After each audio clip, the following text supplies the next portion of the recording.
Hello, it's Miles here at Fabricana. As many of you know, I'm a very avid knitter. If you're wondering if I made my sweater, yes, I did. I also made this pillow, and I'm going to show you how to embellish a pillow. We're going to use this lovely sand dollar theme, and we're going to include this pattern in the description. Other ones that I've made previously, I just wanted to show you the versatility of this technique. I've done this little bunny, and I love this little tiki guy and this little creature here, but it's a great way of embellishing the front of a sweater or a hat or even a scarf.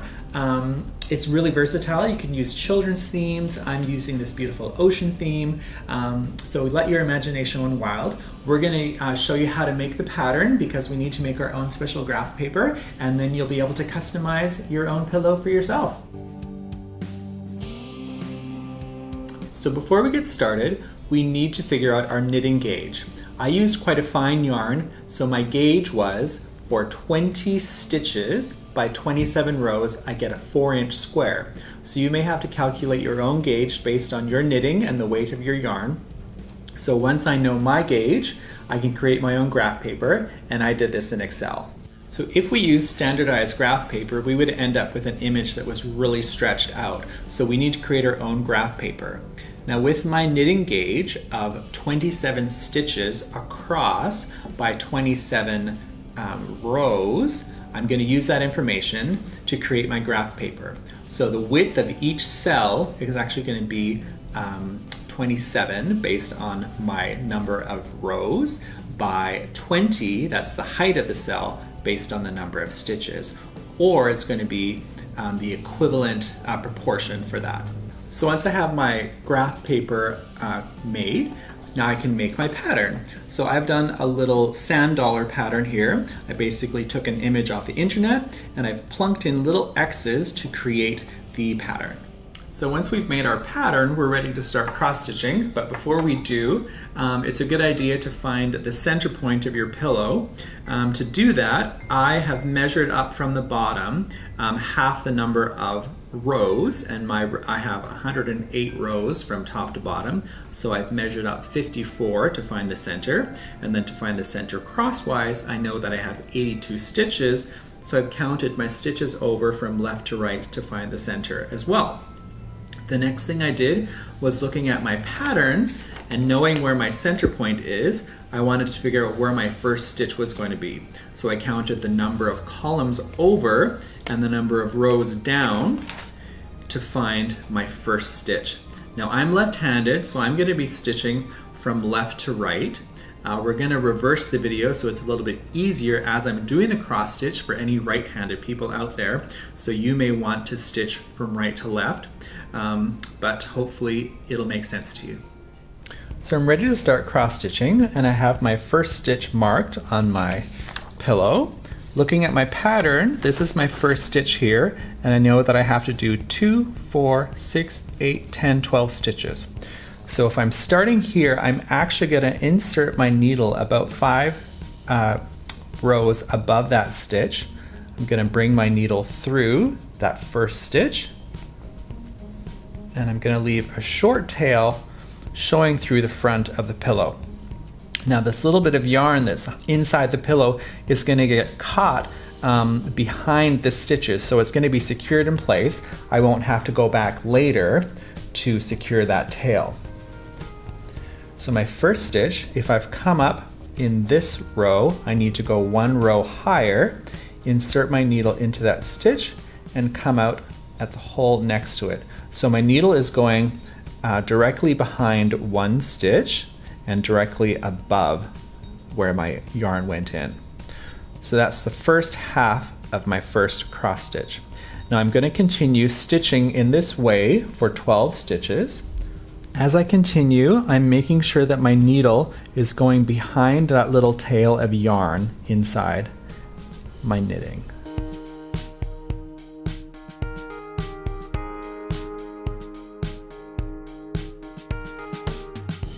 So once I know that my little tail is secure, I'm going to clip off the end of that tail, and that end will now go into my work behind.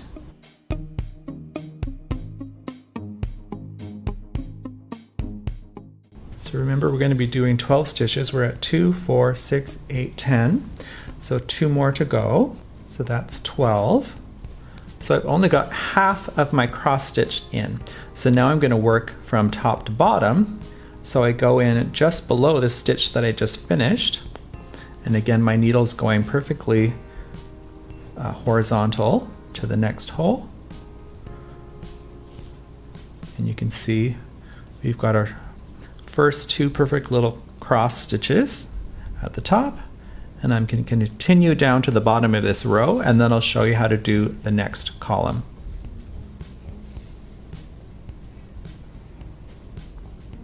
So that is our first column done. Now on that last stitch, before I do it, I'm going to refer back to my pattern, and I'm going to move on to the next column over. And I see this next stitch that I do is actually 3 stitches below the one on the first column.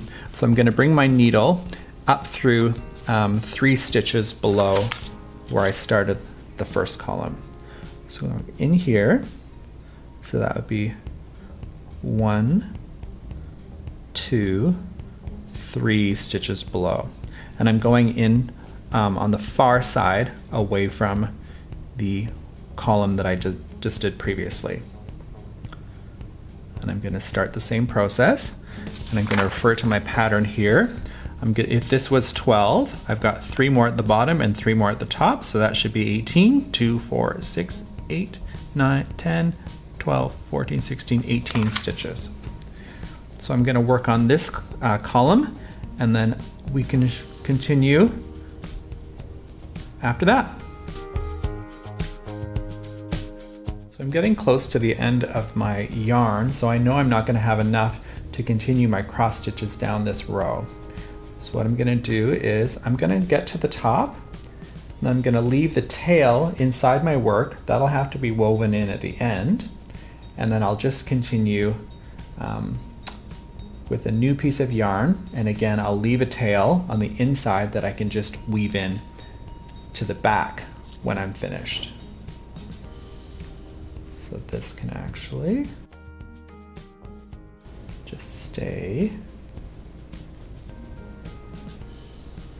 inside the pillow, and I'll weave in that little tail after I'm finished.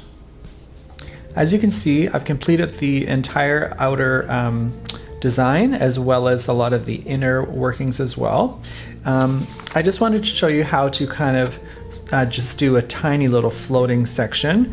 I'm going to actually start with these 3 stitches sitting here. I have this little outlier stitch, but if I do these 3, it'll have a place to anchor the tail on the inside. So I've put my needle in where that column starts, and again I'm leaving my little tail. The first 3 stitches I will be catching the yarn at the back, so I don't have to weave it in at the end. I'm going to finish this top stitch, and when I do the next stitch, I'm actually going to put my needle up to create this little outlier stitch.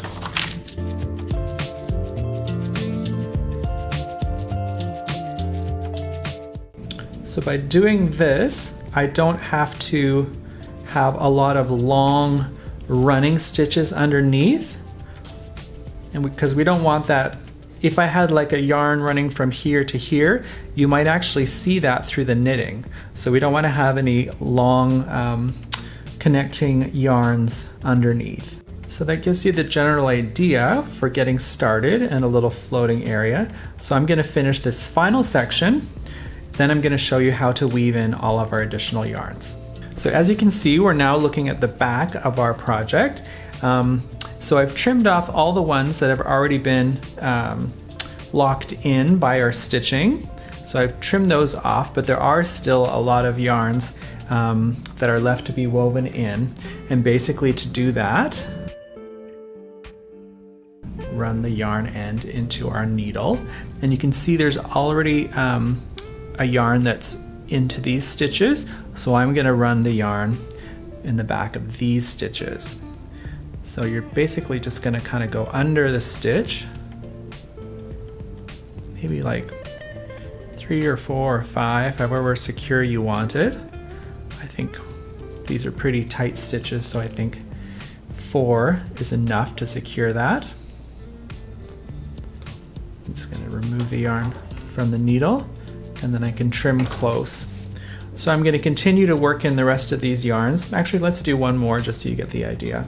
So there's nothing in any of these stitches here, so I'm just going to use the back of these stitches to hide the yarn. And again, I think 4 stitches is plenty. Remove the yarn and trim. So here we have it. I've woven in all my yarns on the back. This is my finished sand dollar. I think it turned out very cute. When I knit the pillow, I left these extra yarns from the knitting that I'm going to use to sew up the side seams, and once that's done, I will be finished. Thank you so much for joining us today. I hope you enjoyed this video, and please continue to follow us on Facebook and Instagram and follow our YouTube page.